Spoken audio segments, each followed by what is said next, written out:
Henry Williams never cared for public attention. He built the Grand Market quietly, a luxury retail store in a wealthy white neighborhood. He handpicked the layout, sourced the finest products, and trained his management team from scratch. But he never showed his face. Not to the customers, not even to the staff. His legacy was in the results, not the spotlight. That Saturday morning, he walked in casually with his children, Zoe, age 12, in a denim skirt and hoodie, and her younger brother Caleb, 9, grinning and clutching his dad's hand. It was their first time seeing the store. "Go check out the snacks aisle," he smiled. "I'll catch up. I have to take this call." Zoe nodded. "Okay, Daddy." Henry stepped back outside to answer a buzzing call from a client. The kids wandered a few steps deeper into the store. Then, "Excuse me," a woman's voice snapped sharply. Zoe froze. Caleb looked up in confusion. A white female store attendant in a stiff white blouse and pencil skirt marched toward them, heels clicking sharply on the tiled floor. A white male worker followed behind, arms folded. The woman stopped inches from Zoe, eyes narrowed. "You two, what are you doing here?" Zoe blinked. "We're just looking." The woman's tone turned colder. "This isn't a hangout spot. Where are your parents?" "They're right outside," Zoe said quietly. "We don't have anything for you in here." "Step," the woman said, scanning them from head to toe. "This store isn't for that kind of shopping." Caleb looked around at the stocked shelves. "But there's stuff everywhere." The woman scoffed. "Not for your kind, sweetheart. This is a luxury store, not a clearance bin." Zoe reached for Caleb's hand. "We're just waiting for our dad." The male worker stepped closer. "Let's go. You two need to leave. Now." He nudged Caleb lightly. Caleb pulled away. "Our dad owns this place," he said, trembling but firm. The woman paused, then laughed loud and hard. "Your dad?" she said mockingly. "Right, and I'm Oprah Winfrey." The male worker joined in. "Yeah, sure, kid. Maybe you meant your dad wishes he could afford this place." Caleb stood frozen. His lips trembled, but he wouldn't look away. The woman's voice sharpened. "If you're not leaving, I'll call security." Zoe stepped forward. "We're not doing anything wrong." "Wrong?" the woman said, now smiling darkly. "What's wrong is you walking in here dressed like you're from the street. What were you going to do? Grab and run?" The man chuckled under his breath. Probably why they picked the candy aisle first. Zoe's eyes welled with tears. She stood in front of her brother protectively. "Don't talk about us like that." The woman reached out toward Caleb's shoulder. Then, the door slammed open. Henry stormed in, phone still in his hand, voice shaking. "What is going on here?" Henry's voice silenced the store. The female attendant slowly turned, her hand still half raised toward Caleb. The male worker stiffened beside her. "What's going on?" Henry asked again, quieter this time, but more dangerous. His eyes locked on Zoe's tear-filled face, then on Caleb, his son visibly shaking, his jaw clenched in fear. The woman blinked. "These kids were disturbing the store, sir. We were about to call." "They weren't disturbing anything," Henry cut in, stepping closer. "They were browsing in my store," the man scoffed. "Wait, your store?" Henry didn't reply. He crouched beside Caleb, placed a gentle hand on his son's back, and asked softly, "Did she touch you?" Caleb nodded.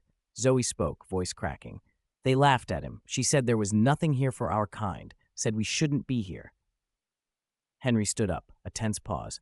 Then came the smirk. The woman rolled her eyes. "Sir, if you're their guardian, maybe you should take them elsewhere. We have policies about loitering and appearance." Henry's jaw clenched. "Appearance." The male staffer stepped in. "Let's not escalate things, okay? We'll just escort them out." "You'll do no such thing," Henry snapped. "Instead, you'll get your manager." The woman's smile curled. "And who are you to be giving orders?" Henry said nothing. He reached into his jacket, pulled out the black leather wallet, and flipped open the ID card again. This time, he handed it to the man. The man laughed as he grabbed it, until he read the gold-embossed lettering. Henry J. Williams, founder and owner, the Grand Market. His smile fell. The woman peeked over his shoulder, then staggered back a step. Henry took the card and placed it calmly back into his pocket. "I built this place, paid for every tile under your feet, but I've never been more ashamed to stand in it." The woman stammered. "We didn't know. They just looked." "Like what?" Henry barked. "Say it." She froze. Henry turned to the shoppers, silent, white, watching. Some looked away. No one said a word. "You all watched this happen," Henry said. No one stepped in because my children don't look like they belong here? His voice dropped. Well, let me be clear. They belong here more than anyone in this building. He turned back to the staff. You're both done. Don't come back tomorrow. The man tried to speak. Mr. Williams, please. Save it, Henry said. You laughed when my son said who he was. You didn't believe him because of his skin. He knelt beside Caleb again. You were right to speak up, he said, hugging him tightly. And they're going to remember this day for the rest of their lives. But Henry didn't know. The moment was already caught on camera. A young woman in aisle 4 had been filming since it began, and by midnight, the video would be everywhere. By the time Henry and his children got back home, Caleb had barely said a word. Zoe held her little brother's hand tightly in the back seat, still trying to process everything that had happened. Her father, usually calm, reserved, private, had exploded in a way she had never seen before. Not out of pride, but out of pain. He had stood up for them and shut that store down like a thunderclap. But Zoe could still hear the woman laughing, Caleb's voice saying, "Our dad owns this place," and the man scoffing, "Sure he does." At home, Henry sat alone in his study. The office was quiet. His phone buzzed again and again, but he ignored it until it rang with a FaceTime call from his business partner, Gerald. Henry sighed and picked it up. "Henry," Gerald said, face pale, voice urgent. "Have you checked online?" "No. Why?" "Someone recorded what happened. It's viral." Henry froze. Gerald continued. "I mean, everywhere. Instagram, TikTok, Twitter. Your name, the kids, the employees. It's trending." The girl in aisle 4 filmed the whole thing. Henry opened his laptop, typed his name into the search bar. There it was. Dozens of posts. Black kids thrown out of store. Then dad steps in and shocks everyone. You won't believe who owns the store. The way this father handled racism? Iconic. The video had over 1.4 million views and counting. Comments poured in beneath it. "I'm in tears. This man protected his kids like a king." They really thought they could treat black kids like that and get away with it? Those employees better never work retail again. Henry leaned back in his chair, stunned. He hadn't planned this. He hated attention. His entire business life was built on quiet power. But now, the world was watching. Later that night, Zoe came into the office. "Dad?"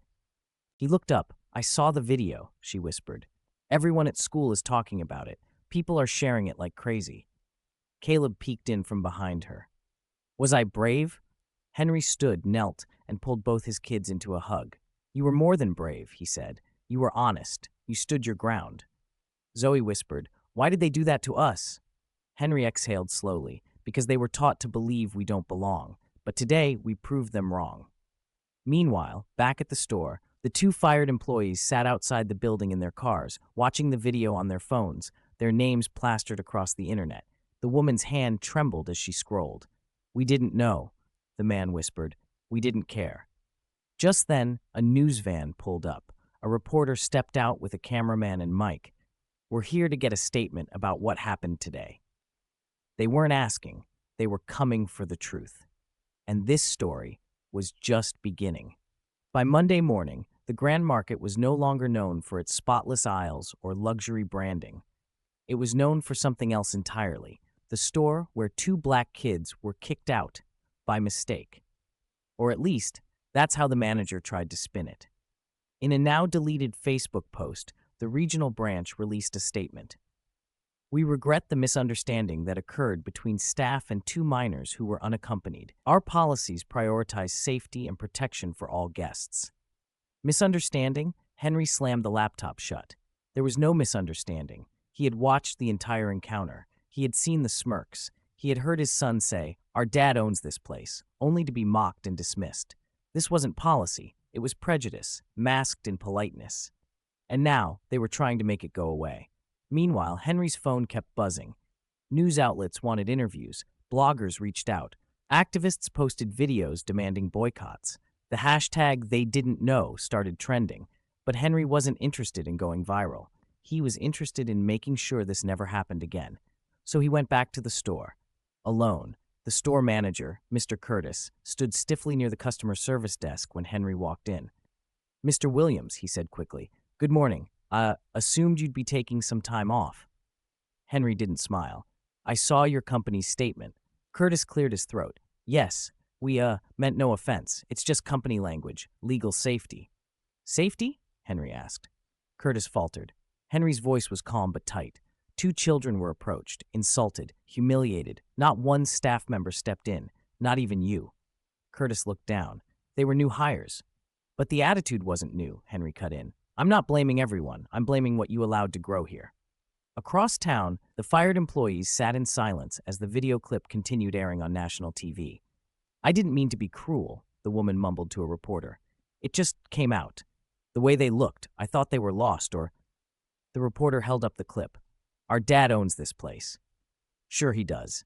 Her voice played back on screen. The laughter, the sarcasm. This wasn't a mistake. It was a moment she didn't expect anyone to remember. But now, the whole world had. Back at home, Caleb watched the news quietly. Zoe glanced at her little brother. You okay? He nodded. Yeah, but I don't want to go back there again. Henry stepped into the room. You don't have to, he said gently. But I do. Henry looked out the window at the line of reporters forming outside. He didn't ask for this spotlight. But now that it found him, he knew what had to be done. He was going to use his voice. Not for the cameras, but for every child who's ever been told, you don't belong here. By Tuesday morning, Henry's name was in every headline.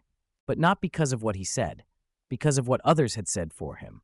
That carefully worded statement from the Grand Market's management had done more damage than good.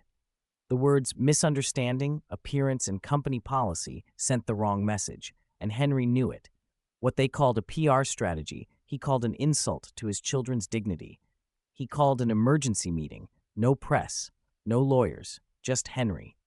And his entire store management team in the staff conference room. Some looked confused, others were nervous. The regional manager, Mr. Curtis, tried to open. Henry, before you start, let me assure you, the statement was not meant to offend anyone. It wasn't meant to offend anyone? Henry interrupted, eyes cold. Then why does it sound like it defends them? Silence. Henry rose from his seat, calm, direct, dangerous in tone. Two children were profiled, humiliated, in a store I built from nothing, and instead of standing with them, you stood behind a wall of generic language and empty apologies. But we didn't know you were involved, Henry, another manager said. We didn't think it would go public. And that's the problem, he snapped. You were more afraid of the story going viral than fixing what was broken. He pulled a folded piece of paper from his pocket and placed it on the table. This is the statement I'm releasing today. The room leaned in. It wasn't corporate. It wasn't polished. It was human. This store was built to serve every person with dignity, regardless of color, class, or background. On Saturday, two black children, my children, were treated as if they didn't belong. That is not just a violation of store policy. That is a violation of human decency. I take full responsibility, not just as the owner, but as a father. This will never happen again. Not here. Not under my name. By noon, the post went live. Henry attached a still image from the video. Caleb standing with his shoulders tense, Zoe holding his hand protectively. The message spread like fire. This is how you lead. He didn't make excuses. He took ownership. Real men protect their kids and fix the system. Even major news outlets changed their headlines. No longer just viral racism incident. Now it was owner speaks out, and it's powerful. At home, Zoe watched the post on her tablet. Dad really said that? Caleb smiled. I think he's kind of famous now. Henry overheard them from the hallway. He didn't want fame. He wanted change. And tomorrow, he was going back to the store one more time. But this time, he wasn't coming to talk. He was coming with a plan. The sun had barely risen when Henry arrived at the Grand Market.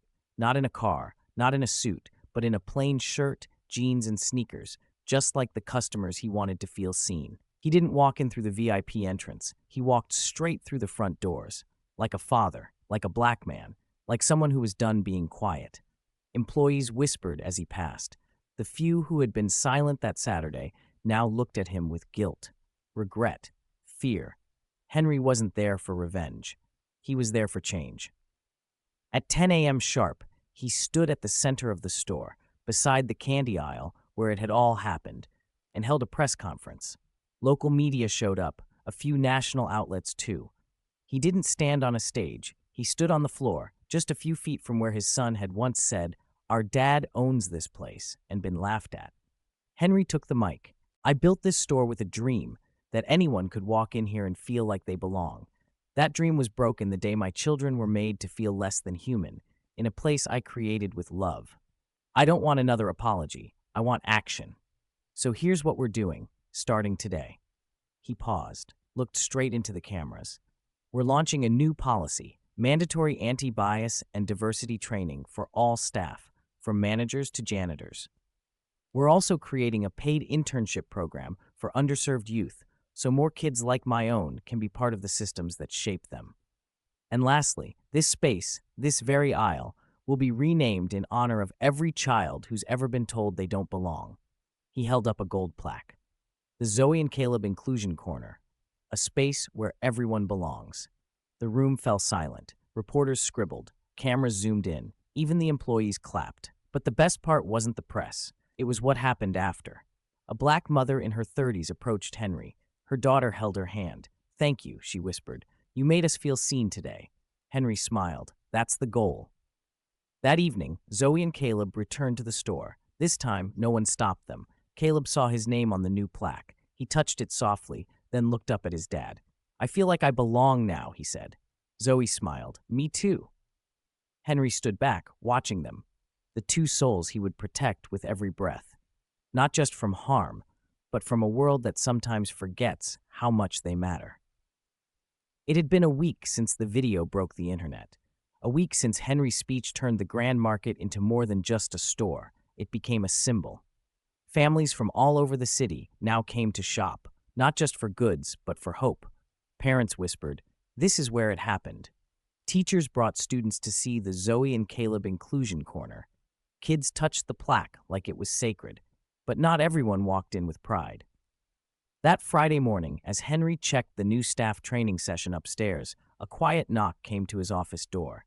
His assistant opened it, and standing there, nervously wringing her hands, wearing jeans and a faded work shirt, was her, the former employee.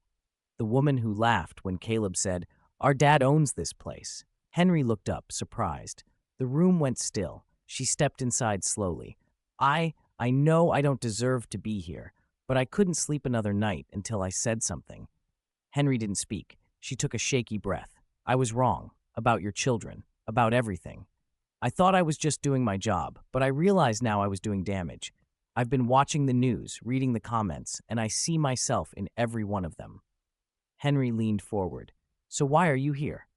She met his eyes. "I want to apologize. Not because I got fired, not because of the backlash, but because I saw fear in your son's eyes, and I can't forget it."